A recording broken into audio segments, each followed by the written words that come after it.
我食爱困了有帮助我爱困有，哦，这叫做相对。但是对方因为我会好困，就代表因为这个爱困了有生入我身体，咱讲听意思，伊一定生入我身体。我食爱困了，爱困了生入我身体，但是伊唔会帮助我困。你今日困袂去，当日困袂去，足忝。因为你若敢食爱困了，甲补你困袂命，安尼嘛是有诚好帮助。毋过一个问题，你当你是食爱困了，基本上来讲起，后壁会死死。你已经会少着食爱困了，甚至你会当家困倒做，你家过好了唔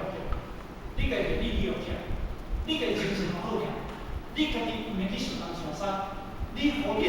精神，你的思想、你的身体的健康好起来了后，自着内底的迄物件，你的五脏六腑上天生互伊即个物件去控制，去医好你家己的身体，爱是。